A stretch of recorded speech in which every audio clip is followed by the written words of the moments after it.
Right. So, any reflections or any questions before me talking?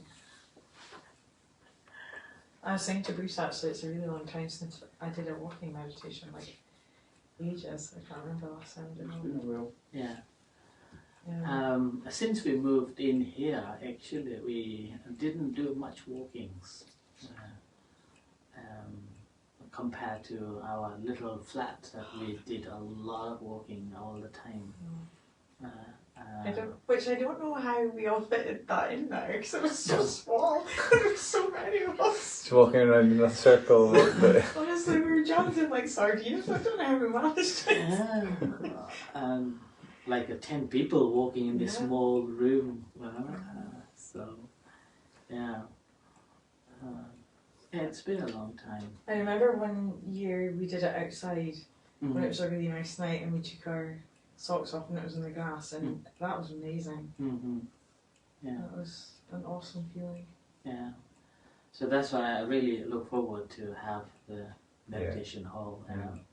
So this summer is going to happen. Surprisingly, we've been here 9 years now. Wow. Next year will be 10th year. 2016 we came. Oh my god, I can't believe that. Yeah. That's mad. That's very long. I can't believe it that it's 10 years coming up. I can't believe that either. And from little tiny flat and then move here and then there's massive things happening, that's so quick. Can't believe that, And recently I was talking to one of the ladies here that in 2019, which is again a part of, actually I should have gone 2017, like this is kind of, it could happen like that. So I went in 2019, I went to Thailand to stay. Can you imagine when I went, I had a lot of stress. I was in the middle of the jungle, right? I went to middle of the jungle. Thailand is supposed to be very sunny, no rains, but I was living in a jungle facing with the rain every day, cold and damp. And in the meantime, I was going through a stress as well. The stress was July, I went July 2019. In our bank account, we had only about 5,000 to 6,000. And then I'm going for 4 months. Then I was going through that stress. Although I went normally, which I normally think about the center once I've gone, but during that time I was a bit stressed, and there were 2 months staying here, and then I was away, and I was just like, how am I gonna manage it? And then I remember this lady, she spoke with me, and then she said, if you are so much worried, why don't you do something that's big? And then that's how I planned. So I planned that, okay, in that case, we'll go ahead with this. This is consecrated sacred place. And then I began to spread the word. So with that, on that year when I came back with 9,000 pounds. I was very relieved for that. So and after that, we gradually saved up, and then COVID happened, and COVID was like a bonus. Bonus for us, because before that, I was always only in a local area, and only in Aberdeen, and didn't know how to go to like a wider audience. And those days I was also a little bit shy. Maybe Lynn can know, I'm not sure. I was shy to go live. So that's why before we didn't have any lives. No lives. I did write sometimes. I did regularly write on those days, but I never went on live. And COVID was that, and that actually spread the word. And that's how we managed to come up this far. You know. So sometimes when we have difficulties, those difficulties, if we able to manage it properly, then we can move on in a greater field, you know. And also I thought that probably because our intention is to give, you know, provide the space and inviting members to come and learn meditation. So, and all the members, those who are volunteering, they all have the same, what's called ethos, right? So everybody is just volunteering in this thought of helping others, inviting others to come and practice and get the benefits, like that. So probably that is the reason behind. Probably that's the reason behind that we come this far. And 1 day and 2 days now, it's going to be 10th year. And also when we bought this one, in our account, we didn't have much. Even when we were in a flat, I was struggling to pay rents. Liv may remember. Some months we didn't pay. Wait for another month, 800 to 900 pounds. So, but from there, we managed to have this one, although it's still on loan, but you know, it's a space for us that we can work. And despite having this, we have that now. You know, so it's all. I think it's the reason behind is that whoever is coming and volunteering, they all have this sense of a giving, a sense of a giving and helping. So with that, we managed to come this far, and maybe we will move on. I've just been doing it wrong all these years. I've worked my whole life and I've got nothing. You've not worked and you've got everything. So yeah, so that's why, you know, we for myself, there was a time I had nothing, and then from there, from nothing yet, there is a sense of a giving. So with that sense of a giving, it's like the more I gave, the more came in. I give out all the time, I get nothing back. That's why I'm skint. Keep giving it out. Giving it to the wrong people. So I think that's another reason why, and also in the past I wasn't comfortable with teaching meditation at all. I had a fear of a teaching, because if I do not teach properly, that can lead to the wrong results. So somehow this sense of wanting to let other people know that how meditation can help, that helped me. So that wanting to kind of spread.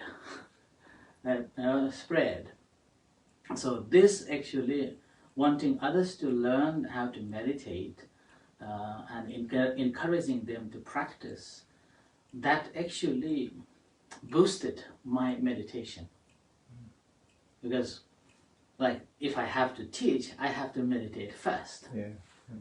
It's like every Wednesday evening for this session, I have to sit for an hour for myself, just to cool down myself and just to calm myself, and then take away all my expectations and all my desires, those thoughts. Then once I feel release, then I'm able to and I give or advise on this meditation. So that's also, this is also like teaching meditation, actually helping me to grow in my practice. And oftentimes I hear so many these experiences that people talk about, that I've been meditating and I experienced this. What do you think of that? Now, those experiences I have been through, but I never recognized that how this can be a troublesome. But now when they express it, then I say, oh, it can be trouble. Right? Like, within these 2 days of my teaching in different places, I have come across, there was one lady, she is from Denmark, and she's been meditating for 22 years and went through the serious meditation retreats. Like, there are some retreats, 4 to 5 days, no sleeping. No sleeping, continue practicing. 4 to 5 days. 24 hours practice. She did it that too. But somehow she has developed this attachment with what she experienced in her meditation. Right? And now she took it literally. In a practice, we should not take it literally, right? But she took it literally, that this happened to her. And now, the problem is, she is so attached to that experience, and she thinks that that is her achievement. But in fact, that is actually holding her back. Now she's not listening to anybody else, right? And she became more stubborn. In the meantime, in the middle of this reporting her experiences, and then she explains herself like she's not attached to anything, but she cannot give away that one, right? Like that. And then there was another story that just happened yesterday. This one lady, she's been meditating, and she was doing this breathing meditation and observing the breath, and then her mind calms down. As her mind calms down, the mind, our consciousness, simply become awareness of that action that I am doing. Have you ever experienced that? Yeah. Right? So now her question was, how should I go into that consciousness? Right? She doesn't want to be in the present, but wants to go back to the awareness or consciousness that is being conscious of what's happening. She wants to concentrate on that more. Like being the watcher of her thoughts rather than her thoughts. Yes. Yeah. So, and that was holding her, right? And she could not give it away. So like that's the two story. And another story just happened today. So this lady, she's very young. She's a nurse, right? A qualified nurse, and somehow she had a trouble with her boyfriend, so she went to meditate. And after meditation, she developed very calm and very, peaceful, and everything came to normal. And somehow, she developed this sense of connection with this Hindu god. And then she believes that this god possessed her. Right? This god possessed her. Now and then, she just changes so rapidly. Her moods and her her behavior, everything changes in terms of kind of a similar behavior as this deity has, like that. Now this is also very difficult to leave. And in order to live that sort of a mindset, she has to accept that I am having that. She's not ready to have that. She's taking it as literally. That this is what happened. Yeah, it's like you're getting attached to the story Yes. that she created. you created. Mind created the stories. So, and then there is a long time ago there was one story similar to this gentleman, and he's been practicing, and then he comes to me and said, I see this very old, long beard with a white beard, long white beard, like a Gandalf. Gandalf. Those days no Gandalf. Yeah, so I never heard that Gandalf. Remembering his explanation, it's like a Gandalf, you know. And then he will be talking to him, saying that, okay, you should not meditate, you should come to me, I will teach you everything, like that. And he began to believe in it, because every time he meditates, this vision simply comes back, and he took it literally. And then I told him this story that in Zen Buddhism there is this simile given: if you see the Buddha, kill the Buddha. Maybe Lynn have heard about me saying this one. If you see the Buddha, kill the Buddha. So in meditation, you have to let go of everything. So these little moments of these results or the experiences that people share with me, these all becomes, oh, I have been through. It becomes more clearer. Initially, I felt like that was just my understanding, so my experience, but somehow then this becomes that experience that can happen to anybody. Doesn't mean that anybody can have it. And then I come to understand that, that person is experiencing is this because that person's mind is in that state. Because I have gone through. Right? So I'm able to recognize that why that person is having that sort of a visions or that sort of understanding. Then it confirms my experience. Right? And also it confirms what in the scripture is saying. So then that matches, and then, wow.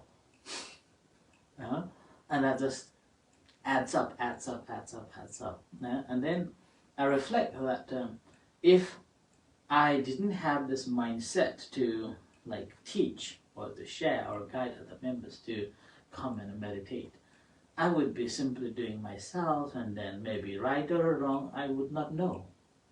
I would not know that whatever I have experienced, that could be the truth or not. So that's why if we learn to give or share, or even just leading, then I believe that it really helps to improve our own understanding much better.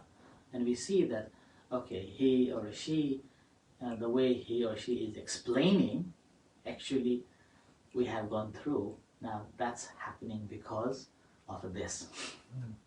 Like that. And that confirms, and our faith becomes stronger. Okay, like that. So that's why the giving is something, again, normally we think that we lose. In fact, we gain a lot. So having said that now, it reminds me the story of this monk. He passed away a long time ago, 66 years ago. And his body is still there. His body is still there to venerate in Bangkok, the place where I ordained. Before he passed away, he said that he did for 40 years. He always give. And then before he passed away, he said that, do not burn me. do not burn my body, I will feed you. And it happened. 60, so now 60 years, so 66 years after he died. The temple is always grown. From a very old style temple grown into so big. From only 10-15 monks up to 500 monks. Feeding every year, I see the statistic, 500. When I was a novice there, we novice were 130 novices. Like that. And being a novice is so fun. Because there are some exceptions being a novice, so fun. And especially we were kept in 2 long buildings, right? I don't remember, I think altogether probably 20 rooms. So this building, 2 stories. So there are 40 rooms. One building has 20, one building has 20. 40 rooms and all novices living there.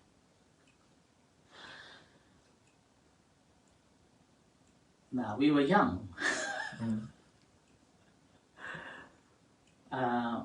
When rain falls, when rains, we know that the supervisor will not come.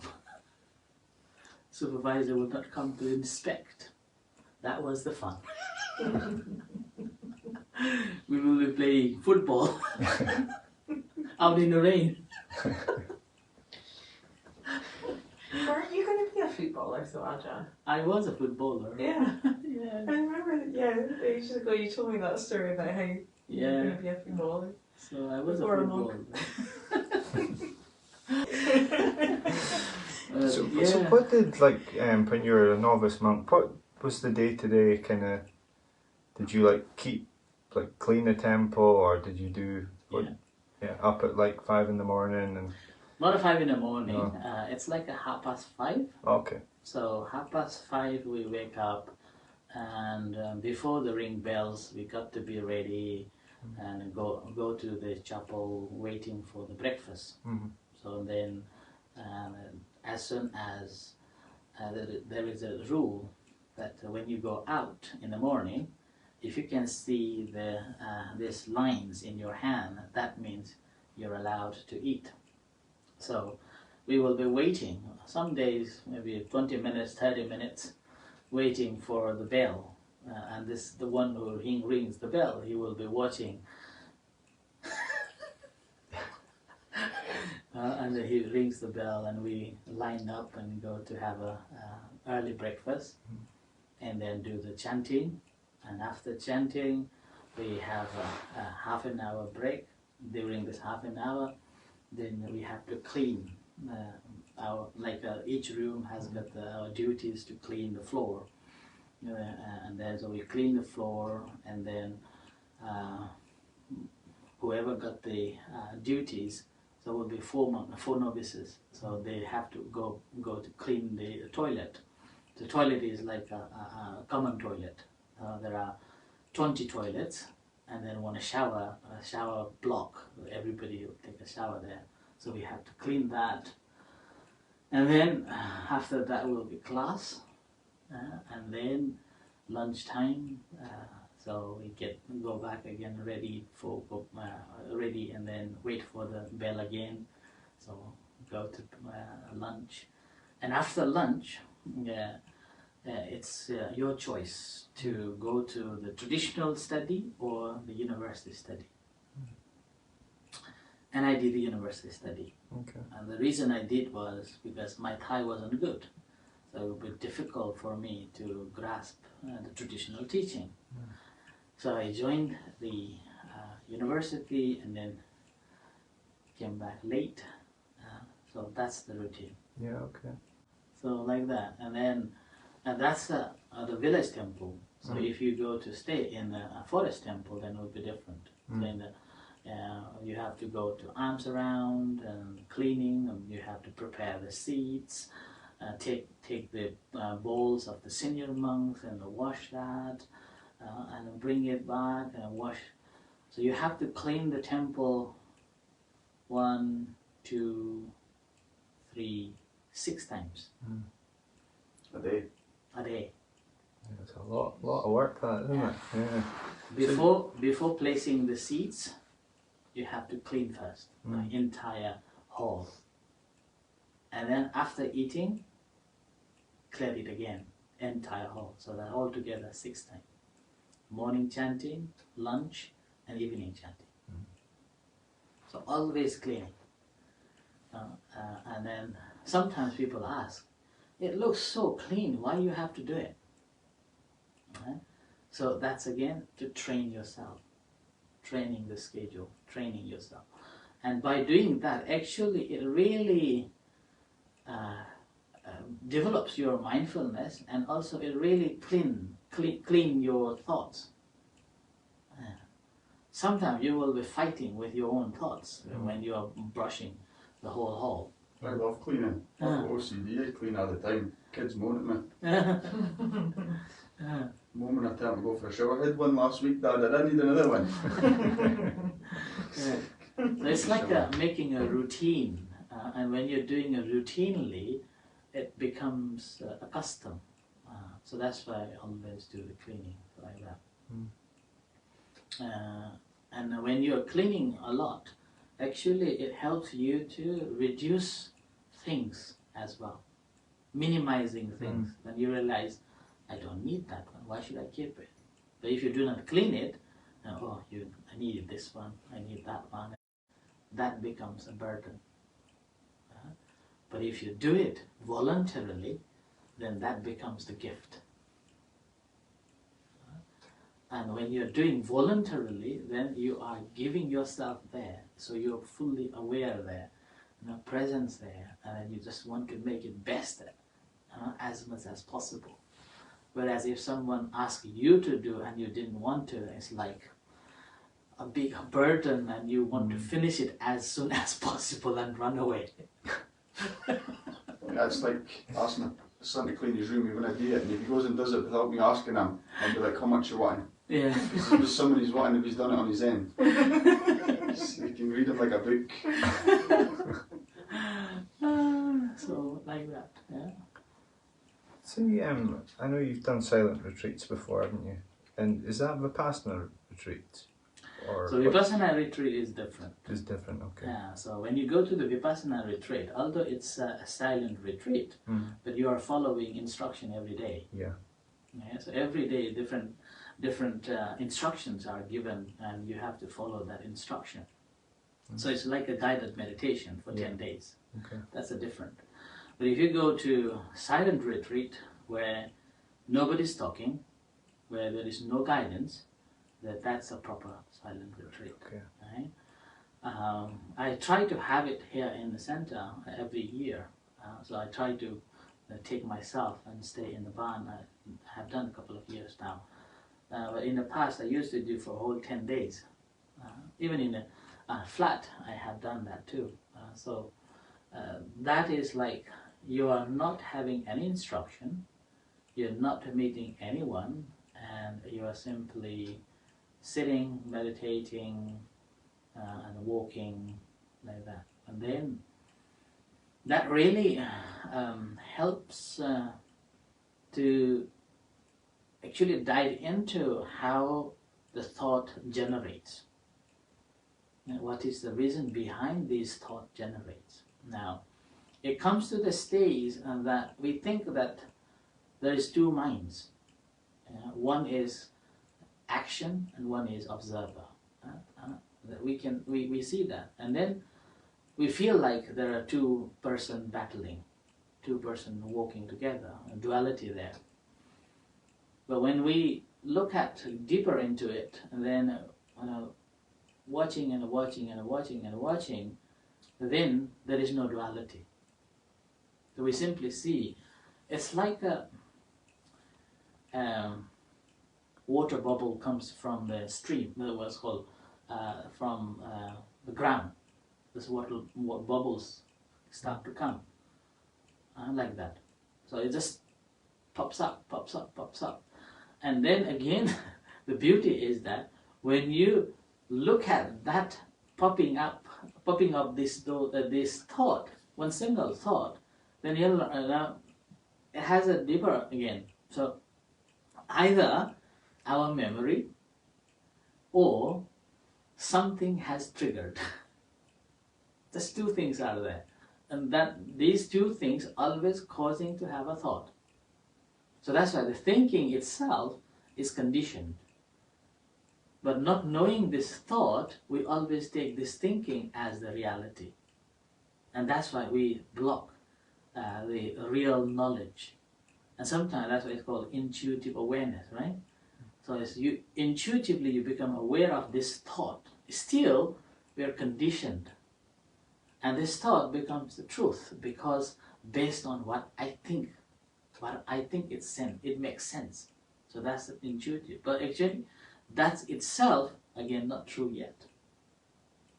So we will be able to see that the perception and the memories is making this thought to come, or something is there to make it to happen. The feelings.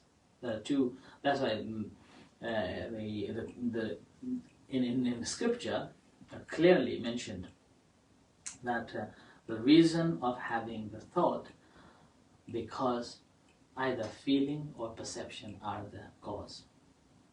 So feeling and perception is the cause to have a thought. And now, initially when we read that, how does it happen? Feeling and perception. How could it possible? And then when we meditate, we go into deeper and deeper, we see that, oh, it's not the two things. Actually, one thing can make it happen. This perception. Like that. And then this perception to come, again, without anything that coming into contact, there will be no perception. Okay. So these two, feeling and perception, can be could be one or another a first cause to create this thought, like that. Then with that understanding, then why should I grasp this thought? Why should I believe this thought? So become like it's okay, like that.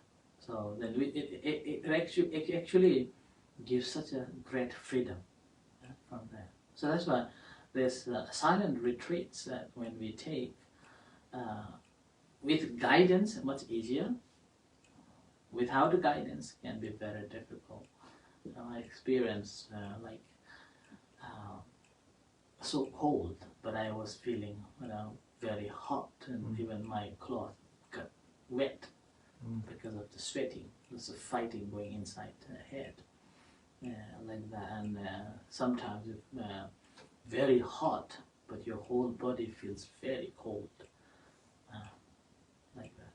So these are the experiences you can. So that's why it's much give you much deeper understanding when you're truly doing it. It's that. Right. Okay. So before we start, let's practice loving kindness meditation to kind of start.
attention to be aware of any sensations in your body so that we can practice loving kindness meditation.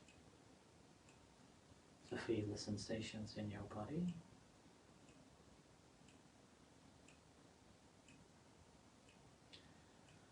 And save your attention to your hands.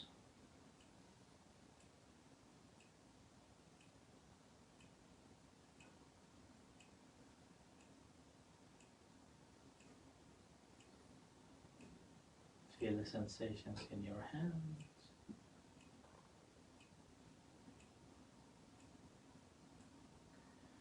And move your attention to your heart area. Feel the beating heart. Feel the connection with your heart and generating loving kindness and compassion to yourself. You may smile to feel the connection with your heart.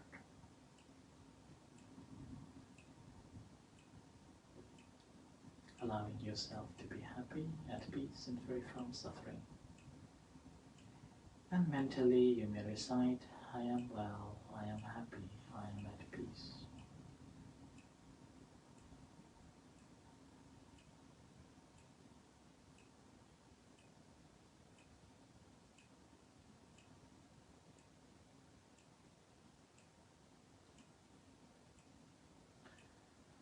And similarly sharing loving kindness and compassion to all of the sentient beings, starting from the idea one, whatever beings there are, visible and invisible beings, in this room, in this city, in this country, on earth, in the universe. May they be well, may they be happy, may they be at peace. May they be free from suffering. May they be liberated. So extending this loving thoughts to all other sentient beings.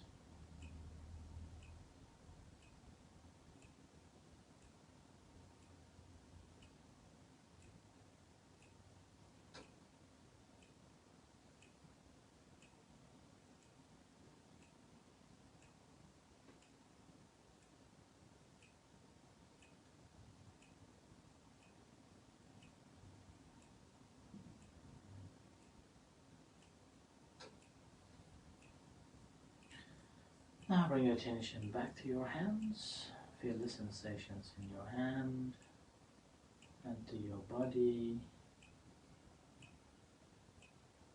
and to your eyes. And as you hear the gong, slowly open your eyes and come out from the practice.